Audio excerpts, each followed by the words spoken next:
Hello, ladies and gentlemen. Good evening. How are you all doing today?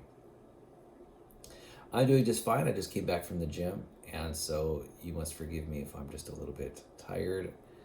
I don't have all the energy in the world, um, but I do have water, and so hopefully the water is going to perk me up a little bit. That is very possible. I may be slightly dehydrated because I did a lot of sweating today. Anyway, can I get this lid on? Maybe. All right, so happy 13th of November, 2023. Hooray! Let's celebrate that wonderful day.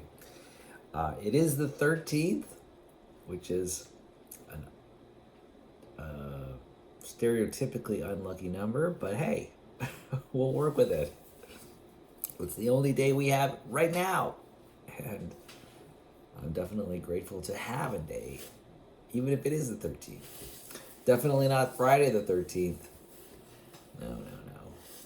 So anyway, I am here to continue our exploration of art in its various forms through quotations by famous artists or famous people. All right, and so I've selected a quote for us to consider this evening, and here we go. Here it is. The quote is from Leonardo da Vinci, the great Leonardo. Okay. And his quote is this. It says, "Art is never finished, only abandoned." What an interesting quote from Leonardo da Vinci. Art is never finished, only abandoned. You know, that tells me a lot about Leonardo da Vinci. That's a quote that tells me more about Leonardo da Vinci, I think, than it tells me about art in general.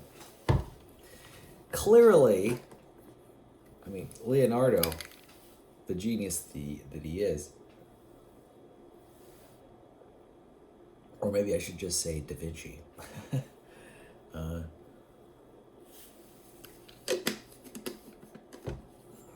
Clearly struggled with completion. Given this particular quote, he says, "Art is never finished, only abandoned." And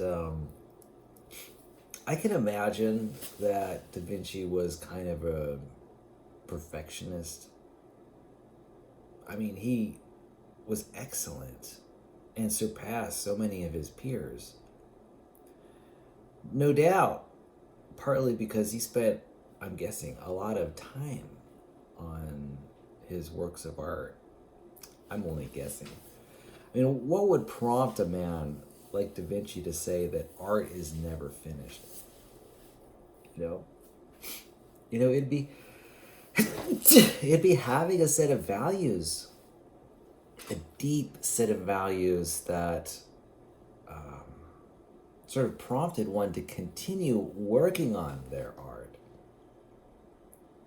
long before others might have given up. So, yeah. So, I mean, I define that as kind of a perfectionist attitude. Now, here's the thing about perfectionism. Essentially, it's just inefficient. Because there's something called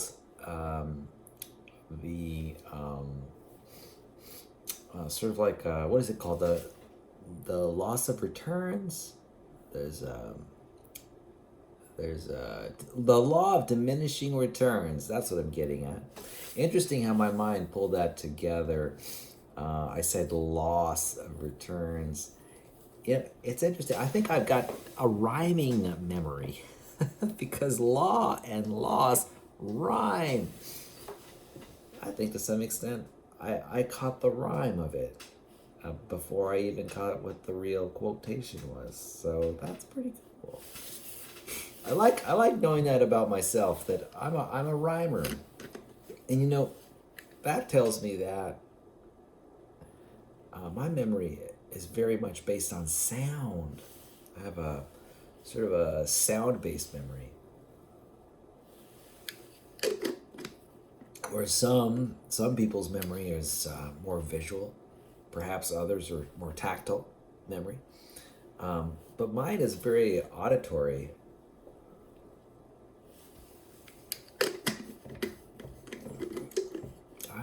I'd probably make a good rapper. Or a poet. Rappers and poets are basically the same. Almost. So, getting back to this law of diminishing returns about relating to perfectionism.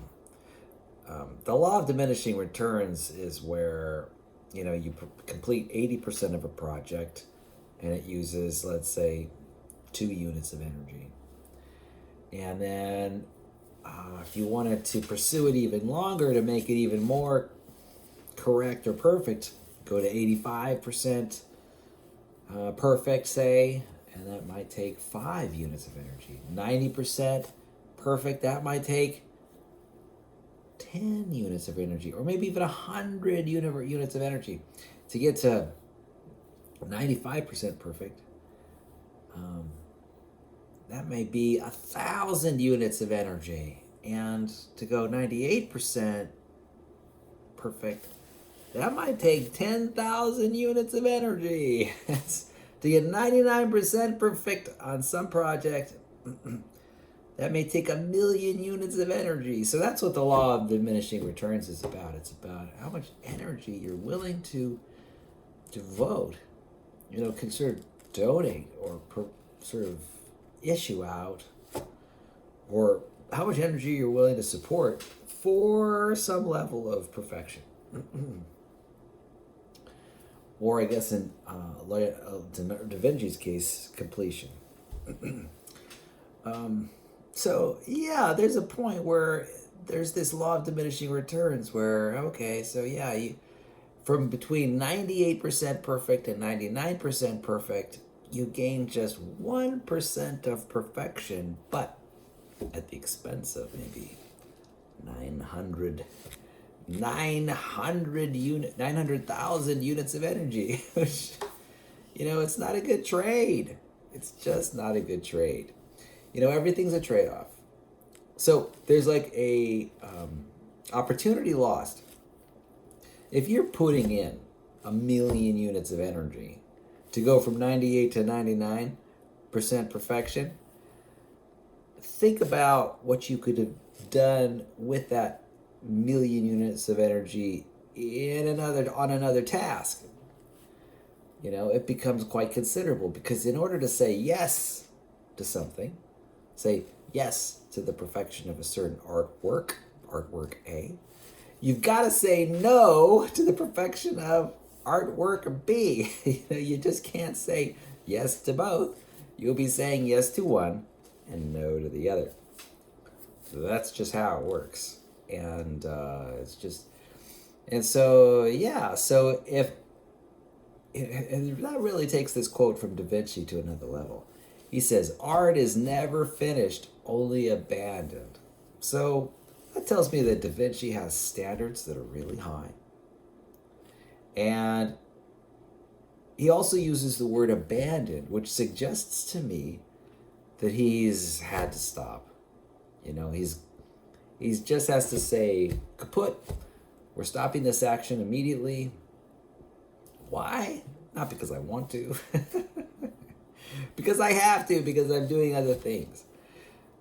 Now, the question is, how many works of art did Da Vinci work on during his lifetime?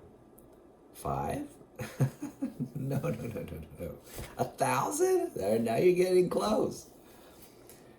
So, if this quote from Da Vinci is to be taken seriously, of say that those 1,000 works of art he produced through his lifetime, None of those 1,000 works of art were completed. They were never, none of them was finished. They were only abandoned by Da Vinci.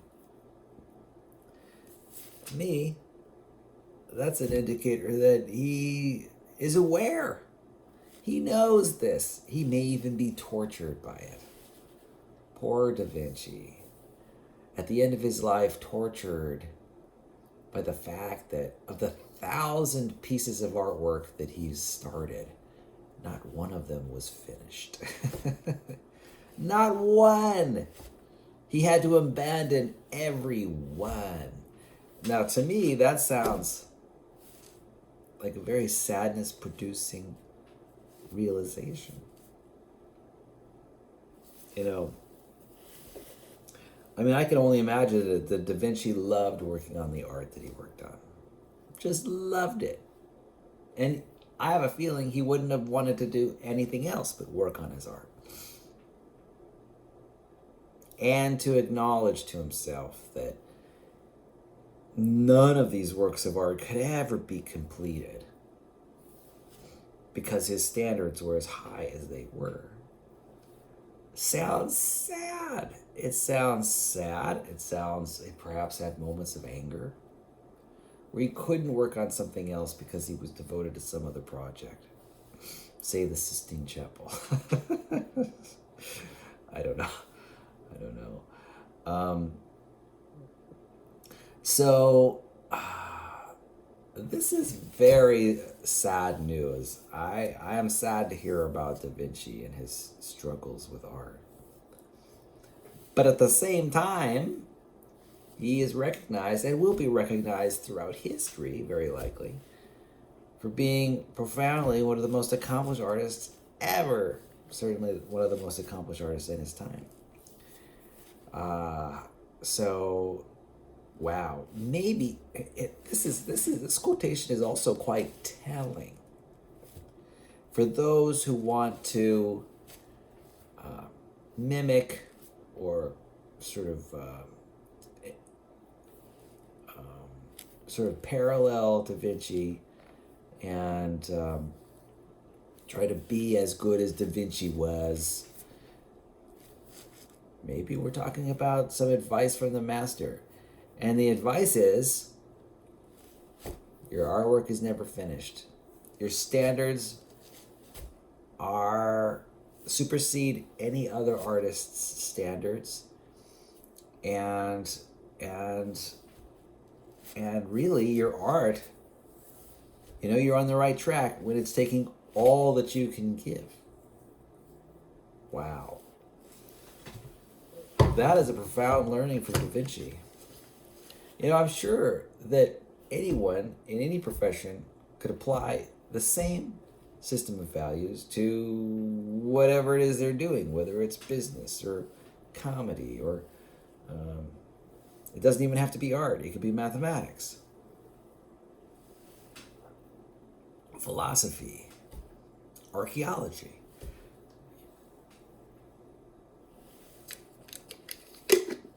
Though I think caution is warranted.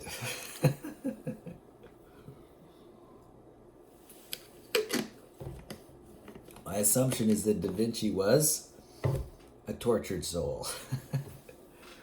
And just based on this quote. Now, I don't know if this quote is a first-hand quote or second-hand quote or third-hand quote. I couldn't tell you. I'm assuming that Da Vinci actually said this, or he wrote it down, or someone was very responsible when writing it down when they overheard him saying this. Now, there's also something about, how realistic is this? I'm sure Da Vinci, while Da Vinci was probably an extraordinarily hard worker with incredibly high standards, he must have taken care of himself in some way. I mean, my feeling is that he may have just sacrificed himself for his art. And that just might have been, part of his technique, sort of his approach to art. And unfortunately, I don't know enough about Da Vinci to say. I think I do remember some narrators talking about how Da Vinci had some health problems, aggravated by some of the artwork that he was producing, because he was as dedicated to his art as he was. And I seem to remember stuff like that where, I don't know, I'm not sure if he was injured, but he was definitely affected by his art somehow, through stress and straining his body as he was producing his art as he did. And I'm unsurprised, given this particular, his values relating to art as an artist. It's kind of interesting. I mean, how, in fact, it could be a recipe for, I mean, how anyone could excel at anything. I know there's this 10,000 hour rule that is popular now, where if any person devotes 10,000 hours to a certain task or activity or project, say before they're like 18 years old, they will reach a level of talent at that particular task that is a very high level.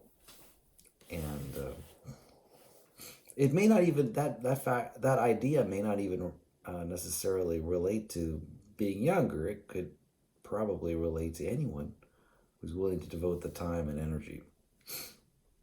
And of course, that's an assumption. It's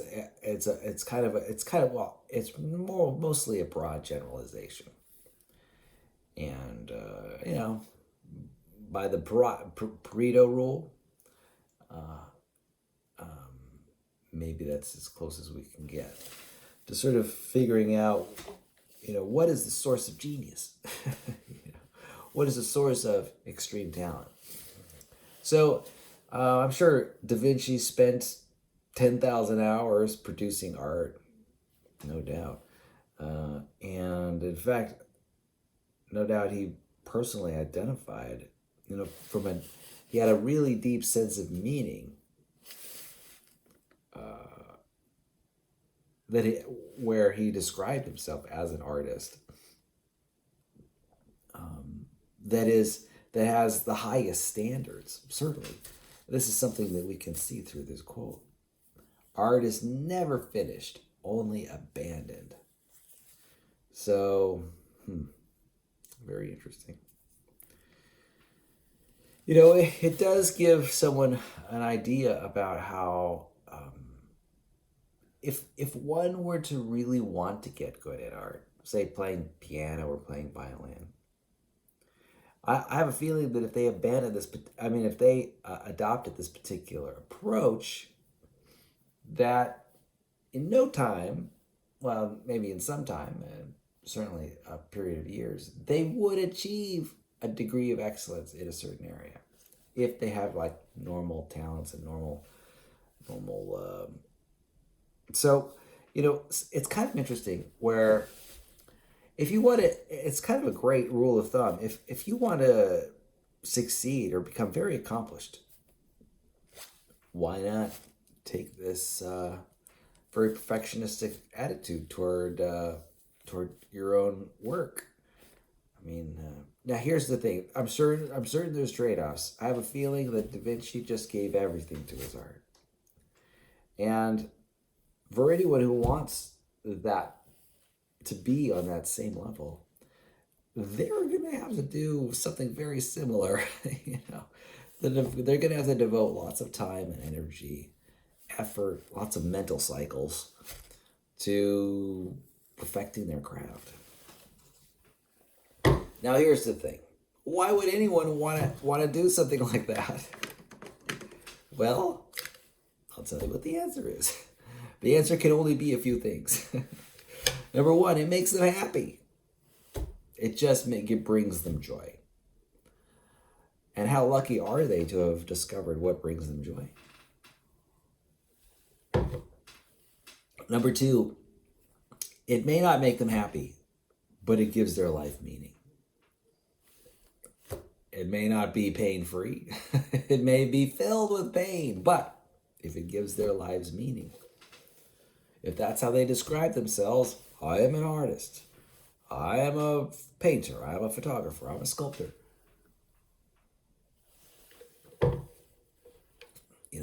Maybe they can just sort of collect their values around this particular activity. Yeah, absolutely, absolutely. So if a person they would devote themselves to this excellence, to this perfection, if that activity made them happy, if it gave them meaning, if it stimulated them, I think there's a theory about in psychology where everyone prefers a certain level of stimulation from their external environment. Maybe some are on the low side, some are on the high side, and so if a certain activity provided stimulation that they needed to be happy or to be satisfied, that might prompt them to continue to excel a certain activity, or at least spend time at it.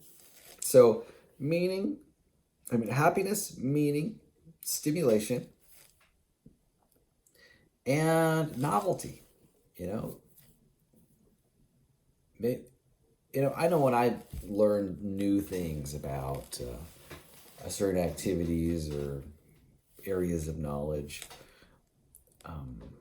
if I can devote enough time to it, even very subtle facts will bring great novelty to me. Like I will personally appreciate these facts,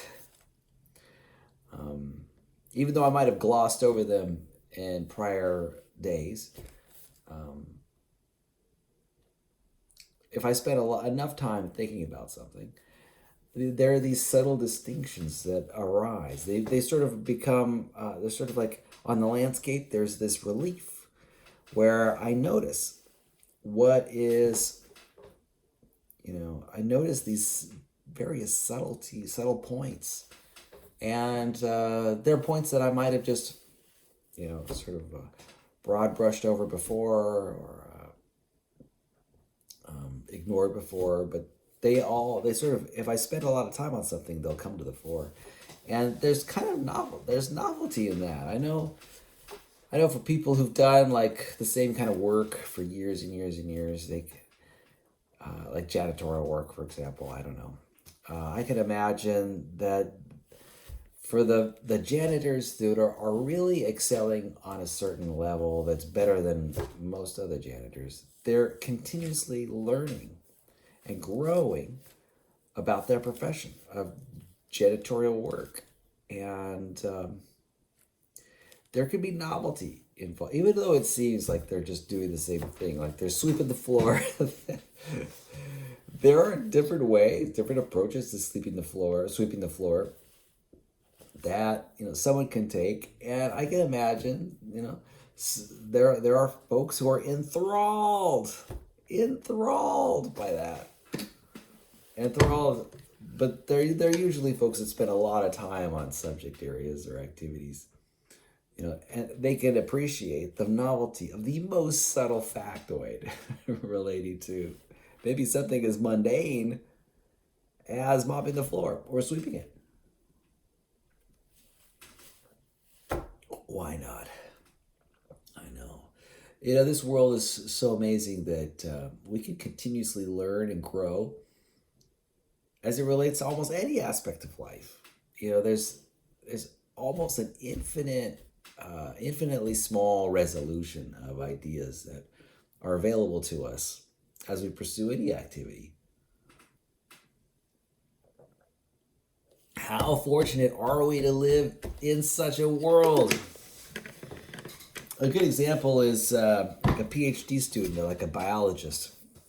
There's some biologists that spend their entire lives on one kind of iguana, one kind of ant, maybe a grasshopper or fish. Their entire career is devoted to the fish.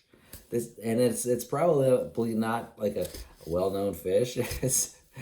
Although it could be, certainly. I can imagine somebody spending their entire professional career on trout, for example, and they're continuously excited and enthusiastic about their subject area, and they're traveling the world, talking to hundreds of people and learning new things about trout. I'm just throwing that out as an example, but I'm sure that there are folks out there. I'm sure that there are experts at green beans. They're just absolutely obsessed with green beans. Why not? Why wouldn't? Now here's the thing. I like green beans as much as anyone else. Now, I also think that, but I'm sure there are people who are just completely devoted to the green bean. And then there are probably people who devote their entire careers to the white beans and to the distinction between the green and the white bean. And there might even be experts in the the green versus white bean knowledge area. They could be experts.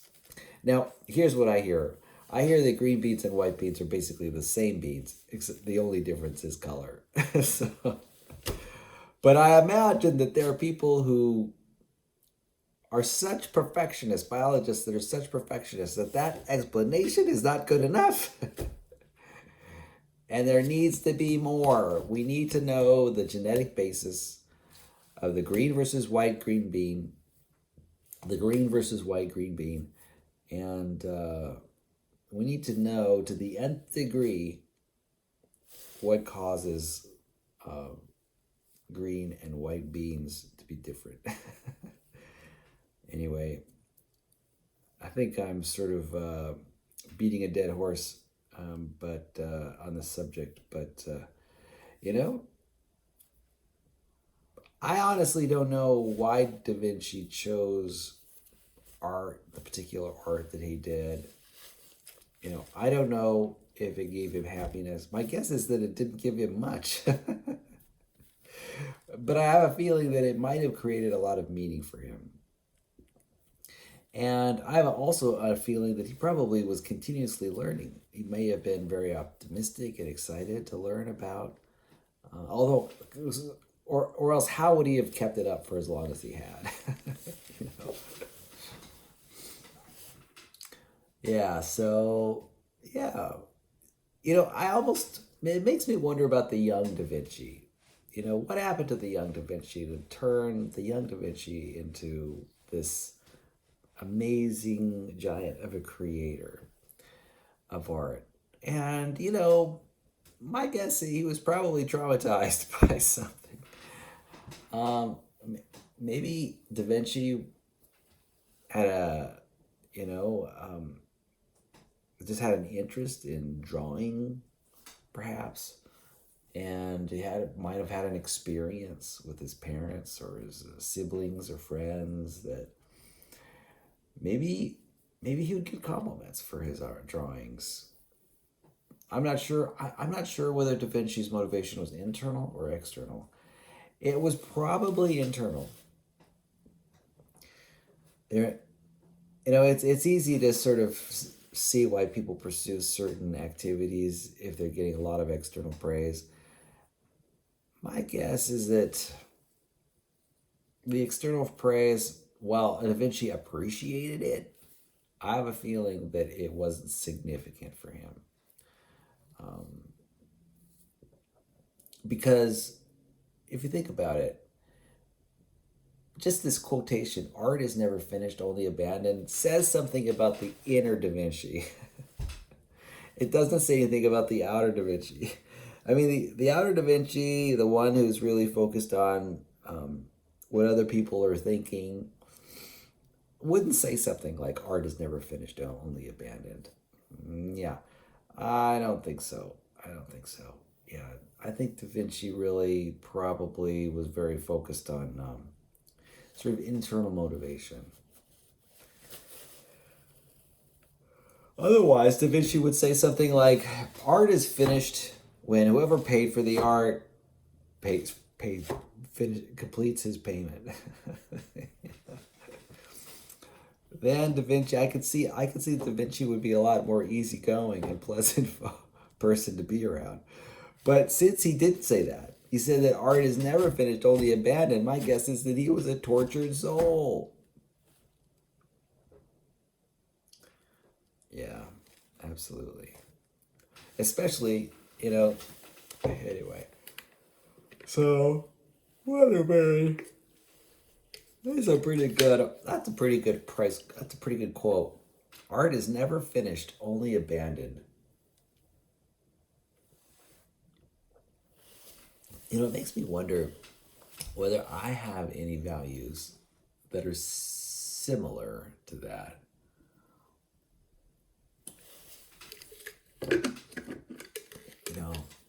Is there any opportunity for me to be as much of a genius creator as Da Vinci?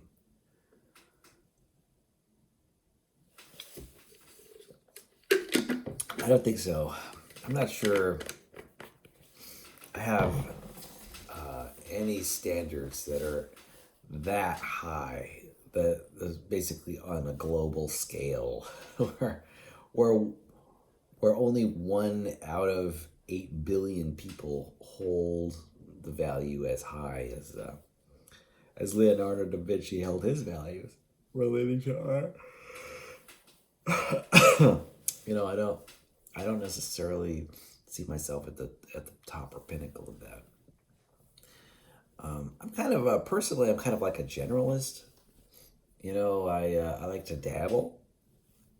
And so I'm not a master of any one subject area. I have a feeling that Da Vinci was a master in maybe 1, 2, or 3 areas: drawing, painting, sculpture. And who knows? Creativity might be another area which he was really world class.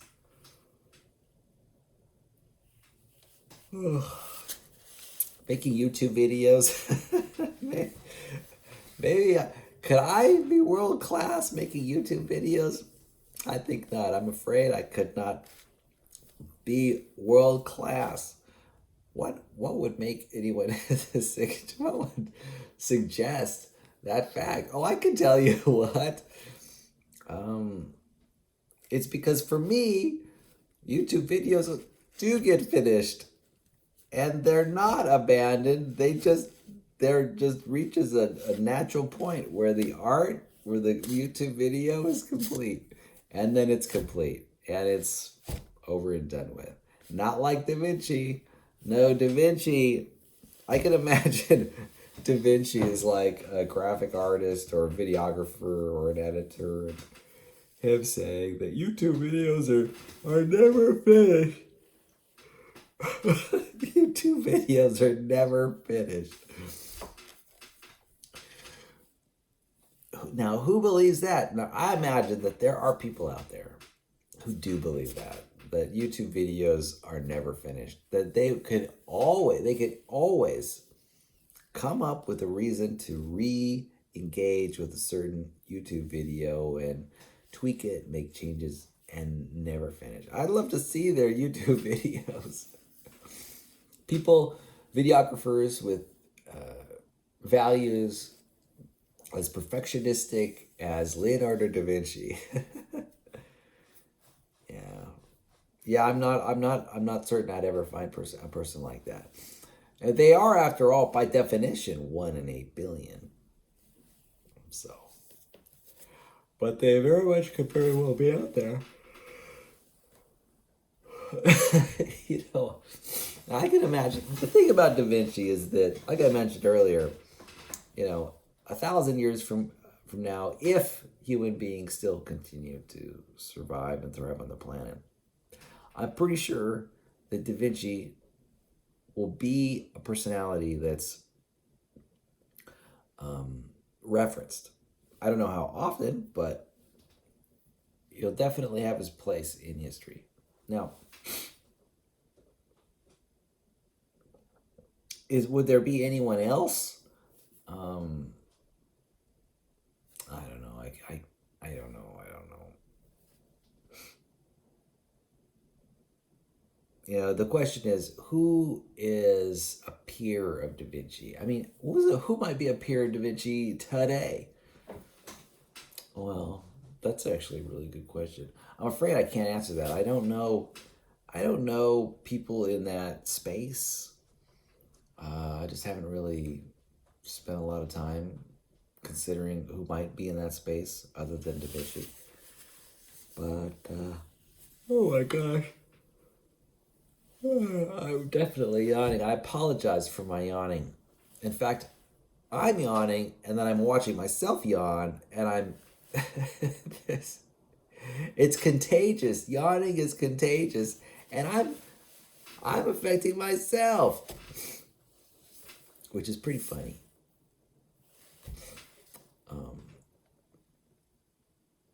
In a way, I'm getting feedback about my own yawning. You know what happens in feedback loops? I'm going to start yawning once every 5 seconds, then once every 3 seconds, once every 2 seconds, once every 1 second. And like a mirror parallel with another mirror, there's going to be an infinite regress of yawns.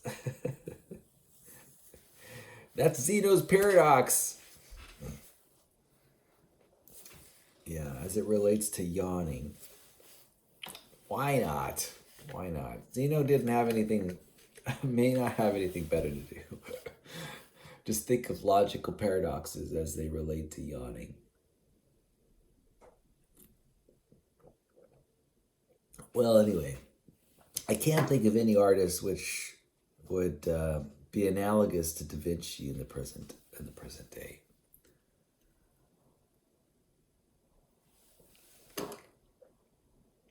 I'm not sure it's even possible to elevate an artist and compare them to Da Vinci unless, I mean, the one who lives today, yeah, I can't imagine that would be the case because, part of Da Vinci and his amazingness is that he's, withstood the test of time.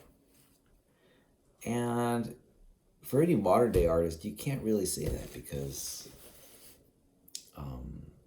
they may not have withstood any time. They may still be alive, and they also may be obscure. And it's hard to tell. There's a lot of artists like Van Gogh who produced art during their time and died penniless.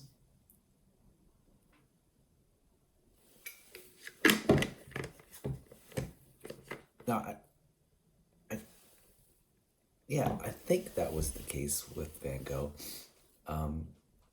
So it may be that if I'm trying to think of a sort of someone comparable to Da Vinci in today's modern day, I think it might be impossible to do. For the only reason we don't know about that artist's longevity. And how about skill? Well, here's the thing. You almost can't compare them because today we have so much knowledge about sort of how shading gets done and perspective drawing. Da Vinci didn't really have access to a lot of the technology and revolution in knowledge about art that we have today. So it's kind of like an unfair comparison. It's like comparing the printing press with Microsoft Word. We just know more. We know more about text and fonts, and we know more. We know more about what goes into a document, and things have changed too. Anyway, I just want to wrap things up here. Thank you very much for spending some time with me as I talk about art, and thank you, Leonardo da Vinci, for that wonderful quote. Art is never finished, only abandoned. And in similar measure, I'm going to abandon this YouTube video. Am I finished? No, I'm not. No, actually, I am. I am. I'm no Leonardo da Vinci of YouTube videos. At least not now.